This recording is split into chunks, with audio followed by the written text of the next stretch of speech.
Okay વિદ્યાર્થી મિત્રો, દાખલા નંબર 37 ખાસ ધ્યાન રાખજો. વિદ્યાર્થી મિત્રો, દાખલામાં એમ કહેશે કે શુદ્ધ એસીટોન અને ક્લોરોફોર્મનું બાષ્પ દબાણ 328 કેલ્વિન તાપમાને અનુક્રમે 741.8 mmHg અને 632.8 mmHg છે.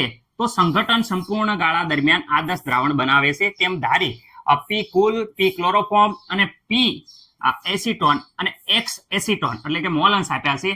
તો આલેખ દોરવાનો છે. મિશ્રણના જુદા જુદા સંગઠન માટે અવલોકિત કરેલી પ્રાયોગિક માહિતી નીચે પ્રમાણે છે. આ પ્રાયોગિક માહિતી વિદ્યાર્થી આ પ્રમાણે છે. તો આપણે આલેખ પત્ર ઉપર આલેખ દોરવાનો છે. આદર્શ વાયુથી વિદ્યાર્થી મિત્રો તેને આદર્શ વાયુથી ધન વિચલન કે ઋણ વિચલન છે તેનું આપણે સૂચન કરવાનું છે. ઓકે વિદ્યાર્થી મિત્રો, આખો ગ્રાફ તમે જોઈ શકો છો. 0 થી અહીંયા જોઈ શકો છો 632, અહીંયા બંનેનો સરવાળો કરો એટલે વિદ્યાર્થી મિત્રો 632.8 આવશે. 54.9 થી 548.1 બંનેનો સરવાળો કરો વિદ્યાર્થી મિત્રો એટલે આવશે 603. રેડી વિદ્યાર્થી મિત્રો, અહીંયા 110.1 અને 469.4 બંનેનો સરવાળો કરો તો 579.5 આવશે. એ રીતે બંનેનો વિદ્યાર્થી મિત્રો અહીંયા સરવાળો કરવાનો રહેશે. શેનો? આ તો વિદ્યાર્થી મિત્રો મોલન્સ છે. મોલન્સ અલગ લઈ લેવાના છે અને બંને દબાણનો સરવાળો કરી તો અહીંયા તમને પી ટોટલ મળી જશે. હવે આનો ગ્રાફ દોરવાનો રહેશે.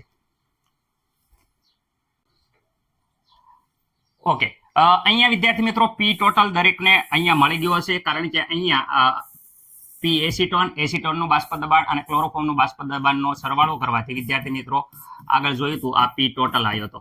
ઓકે વિદ્યાર્થી મિત્રો, અહીંયા મોલન્સ છે, આ બંનેનો સરવાળો કરવાથી વિદ્યાર્થી મિત્રો પી ટોટલ આવ્યો હતો. ઓકે, હવે અહીંયા આપણે આ ગ્રાફ ઉપર અહીંયા જોઈ શકો છો કે મોલન્સ છે એસીટોનના અને અહીંયા વિદ્યાર્થી મિત્રો બાષ્પ દબાણ આપેલું છે. તો ગ્રાફની શરૂઆત કરીએ તો વિદ્યાર્થી મિત્રો અહીંયા જોઈ શકો છો 0, 54, 110 રેડી. એ પ્રમાણે અહીંયા 0, 54.9, 110 વેલ્યુ મૂકશો તો આ પ્રમાણે ગ્રાફ બનશે. અહીંયા નીચે ક્લોરોફોર્મનું વિદ્યાર્થી મિત્રો જોઈ શકો છો 632.8, 548. તો અહીંયા વિદ્યાર્થી મિત્રો 632.8, પછી એના પછી વિદ્યાર્થી મિત્રો અહીંયા જોઈ શકો છો 500 ને વિદ્યાર્થી મિત્રો 48, અહીંયા જોઈ શકો છો 469 વિદ્યાર્થી મિત્રો. એ આખી વેલ્યુ અહીંયા છે એટલે આ છે એ પી ક્લોરોફોર્મ છે. આ વિદ્યાર્થી મિત્રો પી એસીટોનની વેલ્યુ આપી હતી એના આધારે ગ્રાફ બન્યો છે.